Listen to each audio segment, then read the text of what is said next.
UP के शाहजहांपुर में कुकर्म कर नाबालिग लड़के की हत्या करके गेहूं के खेत में फेंकने वाले युवक को एसओजी सर्विस लाइन सेल व परौर पुलिस की मदद से आरोपी को किया गया गिरफ्तार। आज परौर पुलिस ने की बड़ी कार्रवाई, हत्या का किया पर्दाफाश।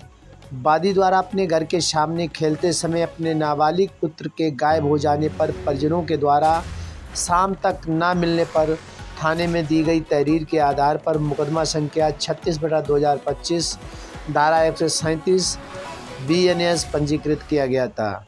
पुलिस अधीक्षक महोदय द्वारा घटना के खुलासे हेतु टीम का गठन कर अपहरण की तलाश की गई और थानों की पुलिस को इकट्ठा कर क्षेत्र की कम्बिंग कराई गई तथा 8 किलोमीटर तक रामगंगा नदी में जाल डलवाकर तलाश कराई गई, लेकिन अपहरण नहीं मिला।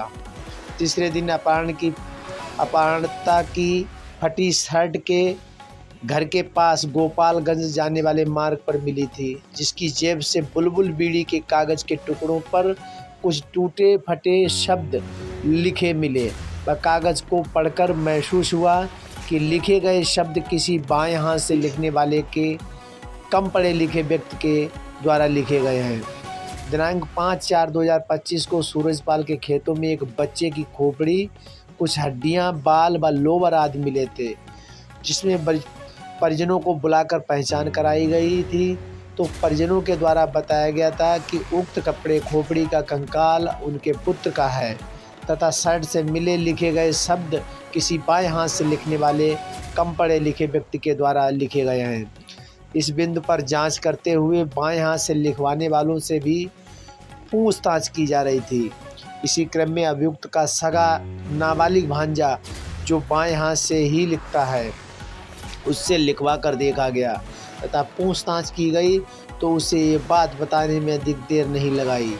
बताया गया कि पर्ची मेरे मामा प्रकाश पुत्र प्रेमपाल ने मुझसे लिखवाई थी। लिखवाने का कोई कारण मुझे बताया नहीं था। आज दिनांक 17/4/2025 को अभियुक्त प्रकाश पुत्र प्रेमपाल निवासी ग्राम नारायण नंगला, थाना परौर, जनपद शाहजहांपुर को समय करीब 6:49 पर उसके ही मकान से गिरफ्तार किया गया। अभियुक्त के विरुद्ध आवश्यक विधिक कार्रवाई करते हुए अभियुक्त को माननीय न्यायालय के समक्ष पेश करने की कार्रवाई की जा रही है। अभियुक्त ने पूछताछ में बताया कि वादी का घर मेरे घर के पास है। जब मैं अपने खेत पर अपने भांजे के साथ जा रहा था तो वादी का पुत्र भी मेरे साथ चल दिया।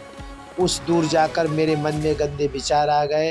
तब मैंने अपने भांजे को घर जाने के लिए कहा तो मेरा भांजा घर वापस चला गया। कुछ देर के बाद वादी के पुत्र को गंदा काम करने को पकड़ लिया।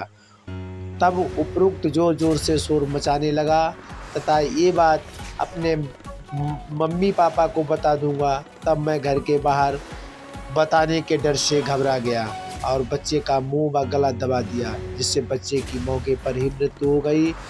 हत्या से मैं और घबरा गया। तब बॉडी को सूरजपाल के गेहूं के खेत में छुपाया आया।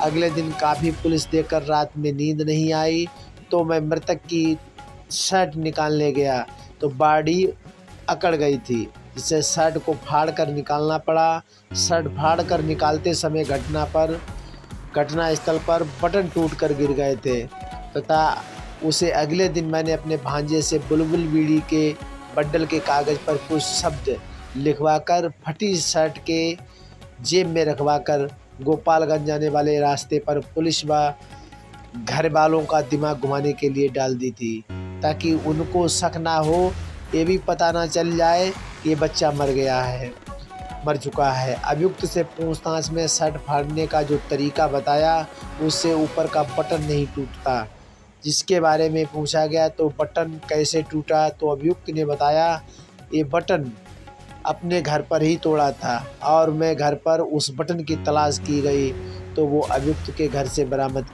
हुआ और घटना स्थल से मिले बटन के समान है तथा अभियुक्त अपने जुर्म की माफ़ी मांगने लगा। आप देख रहे हैं PK 24 न्यूज़ शाहजहांपुर। क्राइम से जुड़ी हर खबर देखने के लिए चैनल को सब्सक्राइब, लाइक, शेयर करते रहें। पंकज यादव की खास रिपोर्ट शाहजहांपुर से।